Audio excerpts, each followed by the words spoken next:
and welcome to a podcast from Exchange Chambers Personal Injury and Clinical Negligence Department. I'm Chris Gutteridge, a barrister here at Exchange Chambers, and I'm joined by two of our departments, Silks, Louis Browne, King's Counsel, and Chris Barnes, King's Counsel. We're here today to talk about claims arising from consent to treatment and variant treatments, specifically the implications of the recent Supreme Court decision in McCullough against Forth Valley Health Board. The Supreme Court handed down its judgment in McCullough on the 12th of July this year, just before the summer break. We're about 2 months on at the time of recording, and I'm going to ask Chris and Louis to unpick for us the significance of the decision in McCullough and how it changes or refines the legal test for consent previously set out by the Supreme Court in Montgomery against Lanarkshire Health Board back in 2015. And so Montgomery is where our story starts, and I'll start with you, Chris. Can you tell us, please, what happened in Montgomery and what the issues were? Thanks, Chris. Well, at its heart, Montgomery was a consideration of the tension, if you like, between medical paternalism on the one hand and patient choice on the other. And the traditional approach, medical paternalism, essentially involved doctors making decisions as to what they thought was in the best interest of patients, and that thereafter forming the treatment plan for the patient. And in recent years there's been social developments, legal developments, such as the right to life under Article 8 of the Convention, which really move the position towards favouring choice on the part of the patient. And in Montgomery, the Supreme Court really summarised these developments in this way. They said what they point towards is an approach to the law which, instead of treating patients as placing themselves in the hands of their doctors and then suing them if something goes wrong, it treats them so far as possible as adults who are capable of understanding that medical treatment is uncertain of success and may involve risks, accepting responsibility for the taking of risks affecting their own lives and living with the consequences of their choices. And if I may, I'll just quote Baroness Hale, because she put the point rather more pithily. Pretty strong stuff, this. "Gone are the days," she said, "when it was thought that on becoming pregnant, a woman lost not only her capacity, but also her right to act as a genuinely autonomous human being." So that's really the background to Montgomery and why the court was approaching this issue as they did. Very briefly, in terms of the facts, Montgomery was a birth injury case, a shoulder dystocia case. The claimant was a large child and was born with very severe disabilities. And the argument went that his mother should have been given the option of an elective C-section, caesarean section. And at first instance, and on appeal, the claim was unsuccessful on the basis, essentially, that the treating doctor, the treating obstetrician, thought that giving every patient the option of a C-section would result in them all taking it up, and that was inappropriate. And it's perhaps a mark of how far we've come, even in the few years since Montgomery, that when you see the evidence of the treating obstetrician in that case, that she had determined, in her view, what was in the maternal best interests of the mother, it sort of rankles, really. You think to yourself, well, is it really for the doctor to make that judgment call? But in any event, on appeal to the Supreme Court, they set out the relevant test really as follows. What they said is an adult person of sound mind is entitled to decide which, if any, of the available forms of treatment to undergo, and her consent must be obtained before treatment interfering with her bodily integrity is undertaken.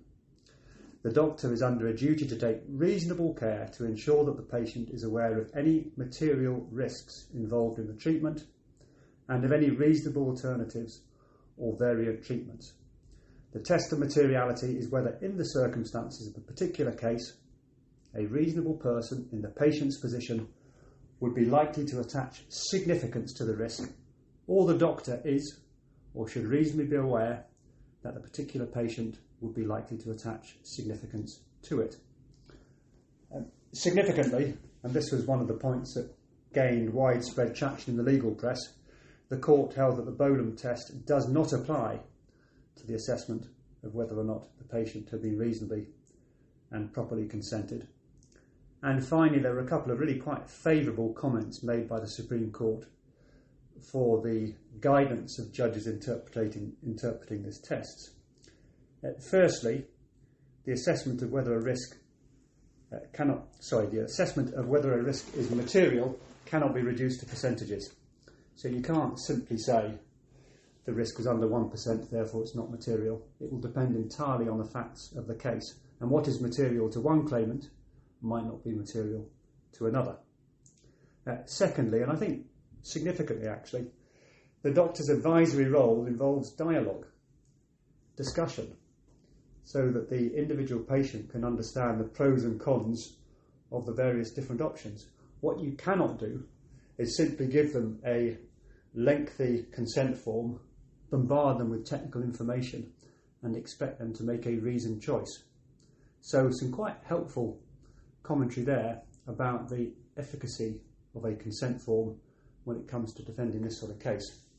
So overall, a hugely important decision for claimants that really marked a change in the approach of the courts. Yeah, so back in 2015, this really was a kind of watershed moment, mainly or having the significant impact of rebalancing that medical paternalism individual choice.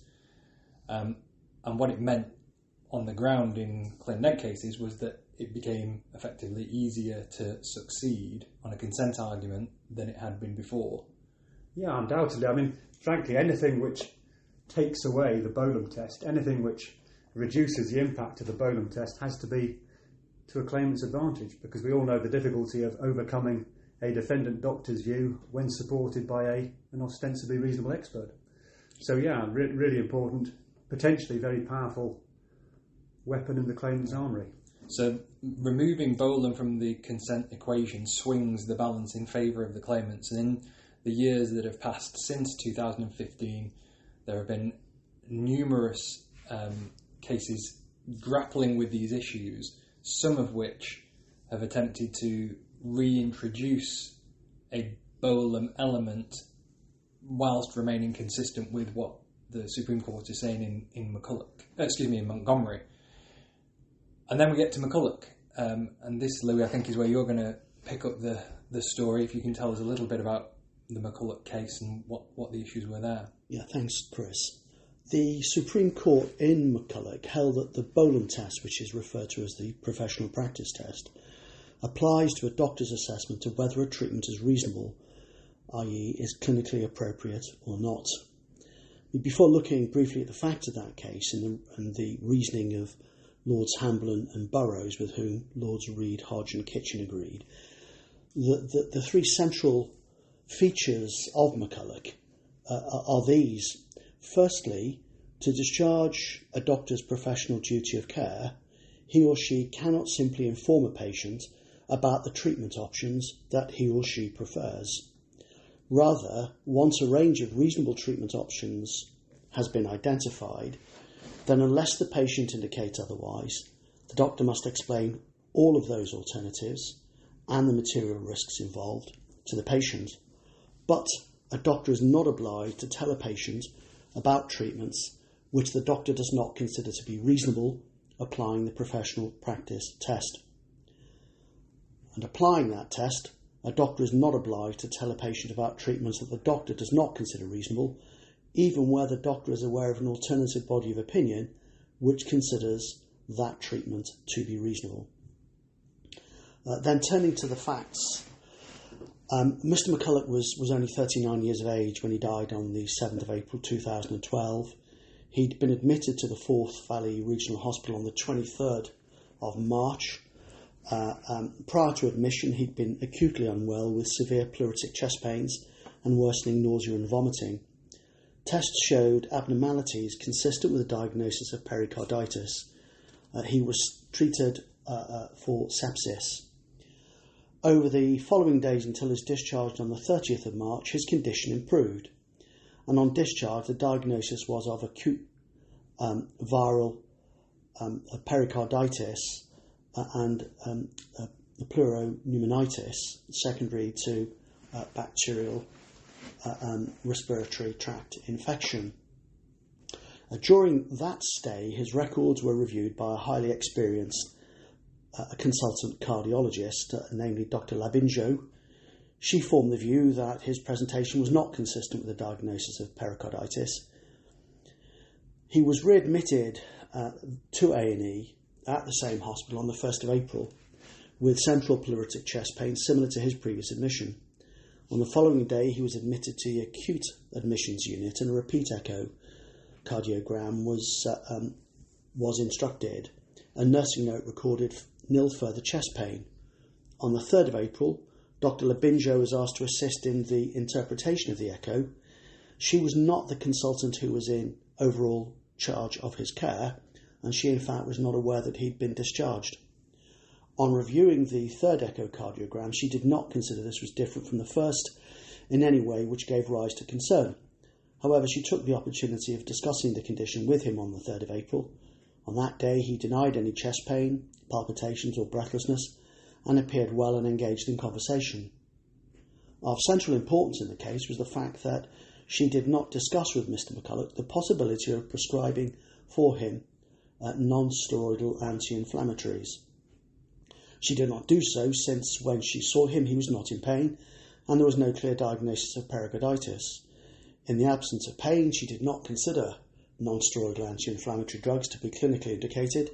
Had he complained of pain, she would have prescribed. There was an issue on causation in the case which was not resolved in the Supreme Court, to the effect that the prescription of non-steroidal anti-inflammatory drugs would have assisted in the reduction of a pericardial effusion.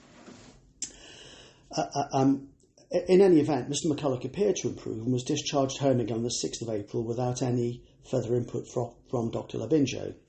However, the following day, at home, he suffered a cardiac arrest.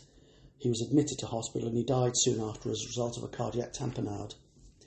A claim was brought on behalf of his widow and other family members against the Health Board. The main issue on the appeal was what legal tests should be applied to the assessment as to whether an alternative treatment is reasonable and requires to be discussed with the patient. More particularly, did Dr. Labinjo fall below the required standard of reasonable care by failing to make Mr. McCullough aware of an alternative treatment, namely the prescription of non-steroidal anti-inflammatories, in a situation where the doctor's opinion was that alternative treatment was not reasonable, and that opinion was supported by a responsible body of medical opinion.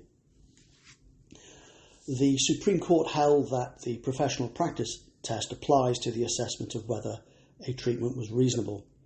And on the facts, because Dr. Labinjo's judgment was that it was not appropriate to prescribe non-steroidals, and that judgment was supported by expert evidence, she had discharged her duty. The court reached this conclusion for a number of reasons. Firstly, they said, that approach was wholly consistent with the approach in Montgomery, which sought to draw a line between matters which were issues of professional skill or judgment and those which were not. Deciding whether a particular treatment is reasonable is a matter of professional judgment, which ought not to be undermined by a legal test, which overrides the doctor's role, and is not a matter of professional skill and judgment. It was, their lordship said, or would, have amounted to a significant and unwarranted extension of Montgomery.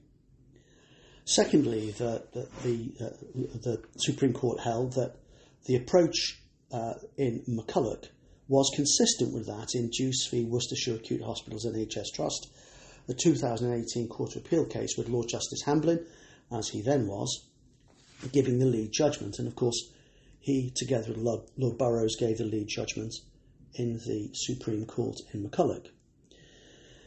And the core of this reasoning was that in the context of the duty to disclose the risks involved in a medical treatment, the determination of the extent and nature of those risks is a matter of professional judgment governed by the professional practice test, the Browne test. Now, the appellants accepted, the appellants being the widow and family members, they having lost in the lower courts, the appellants accepted that the identification of treatment options fell within the range of expert professional opinion to be determined by the Browne test. However, they contended that the duty to inform of reasonable treatments was for the court, and not to be determined by the Browne test.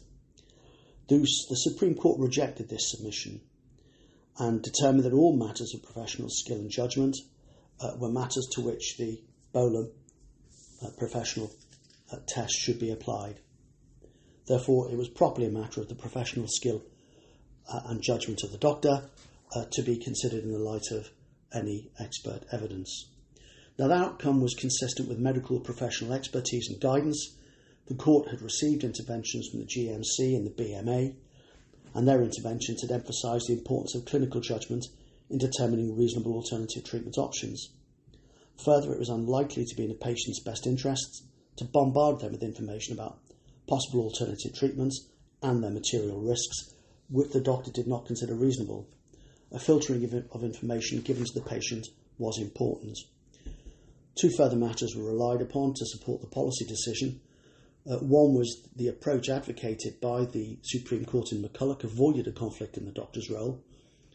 They found that on the appellant's construction, the law would require a doctor to inform a patient about a medical treatment which the doctor did not consider to be clinically suitable. And that would, so the court thought, be an unfortunate development. Uncertainty was avoided, they said, and it's of considerable importance that the doctors should be able to understand A, when they have an advisory role, and B, what that requires of them. The appellant's approach would, the Supreme Court determined, have led to considerable uncertainty. As to the scope of the duty to inform, the court was clear that where a doctor identifies reasonable alternative treatments, the patient should be informed of all of them.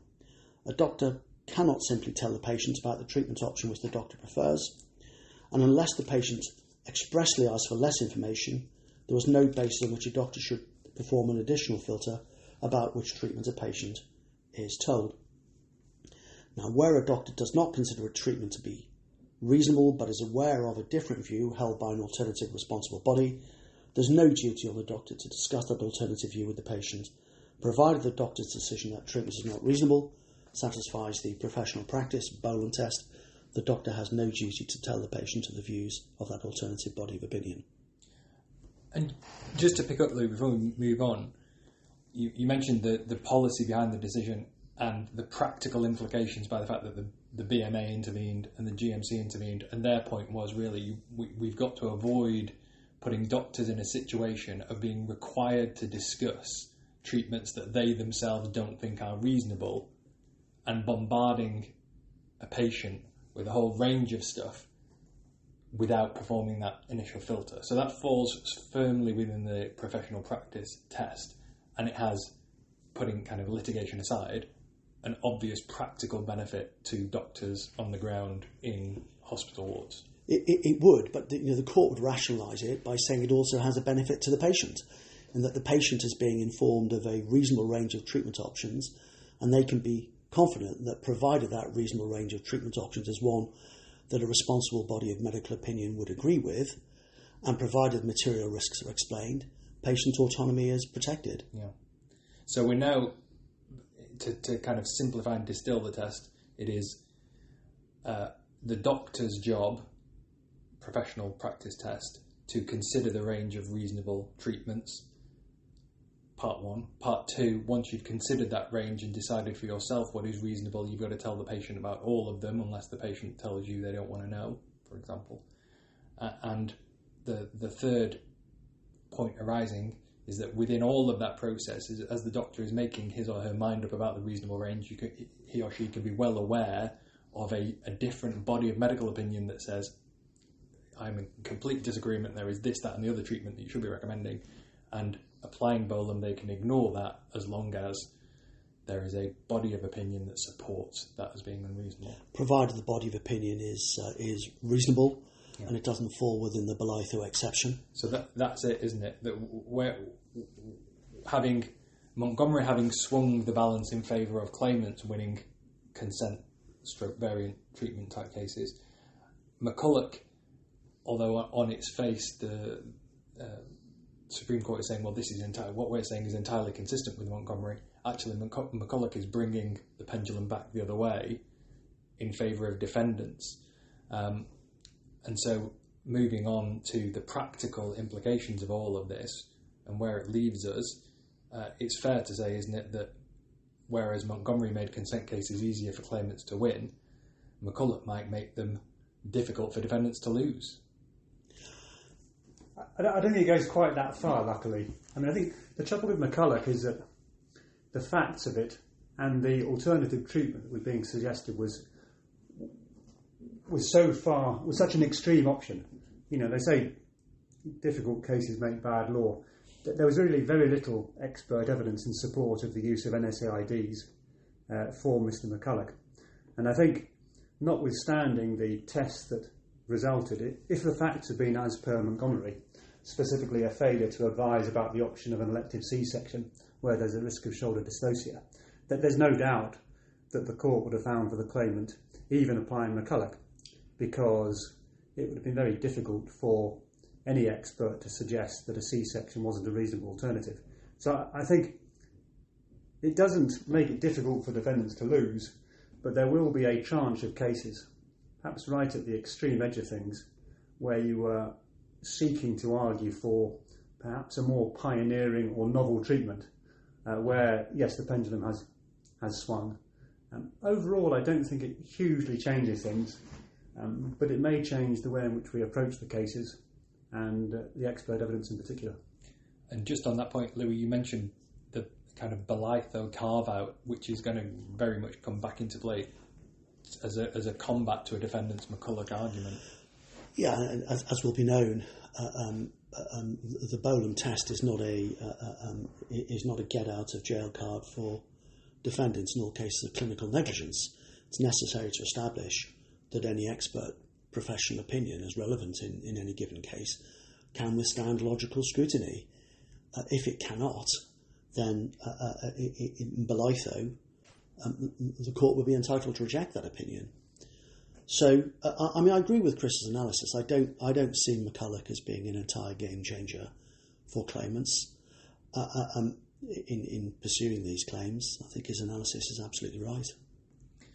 The last thing I just wanted to touch on, because it is something that's mentioned both in McCullough and Montgomery, is about the importance of getting the factual evidence right at the beginning of these claims, maybe before you're even instructing your experts, because Chris earlier on talked about, well, the consent form can't just be full of risks and the signature at the bottom, but obviously a judge eventually is going to be paying a lot of attention to what the contemporaneous documentation was, what the witnesses are saying about the discussions that were had, whether there is any other material that might shed light onto these conversations, and bearing in mind now that the content of the conversations are going to be at the heart of these kind of cases. Have you got any thoughts about the importance of the factual, not just the expert evidence in consent cases? Yeah, I think the factual evidence is key. I mean, one of the interesting aspects of both Montgomery and McCullough is that causation was disputed. And in both cases, the claimants initially lost on causation. And although it was overturned in Montgomery and wasn't really considered to any great extent in McCullough, you know, causation is going to be key. You need to proof your claimant very carefully indeed, and any family members who are present. You need to proof them as to precisely what they were told, how they were consented, what information they were given, and what they would have done had they been given the alternative information. Because otherwise you may find yourself 3 or 4 years down the road with a witness statement signed a month before and a judge questioning why it is that you're now so sure that you would have opted for a different alternative had it been proffered at the time. Yeah. So, yeah, absolutely key. Yeah, and I think the other advantage in prosecuting claims of clinical negligence is that clearly you'll be asking your expert in the right discipline what he or she considers were the alternative treatment options that were available, insofar as they're different from the clinician who gave advice. And if the reality is that any other treatment alternatives were ones that a responsible body, that not advised about, ones that a responsible body of professional opinion would not have considered to have been necessarily appropriate to advise upon, then it's quite clear it will at least allow a proper and full consideration of consent against a backdrop of expert evidence. And I agree, the focus will always need to be on causation. So consent will continue to be important, and a careful analysis of it will continue to be required, both factually and with support of expert opinion evidence. and you want to avoid the situation where you win all the legal battles and then fall down on causation because your claimant has never considered, Absolutely. oh, well, I would have actually taken the non-steroidals anyway. Yeah. Well, that is it from us. It just leaves me to thank Chris and Louis for their input today. We would love to hear from you if you have any feedback about this, our first podcast, or what we might talk to you about in the future. The contact details will be in the episode notes of wherever you download your podcast from. Thank you very much for listening.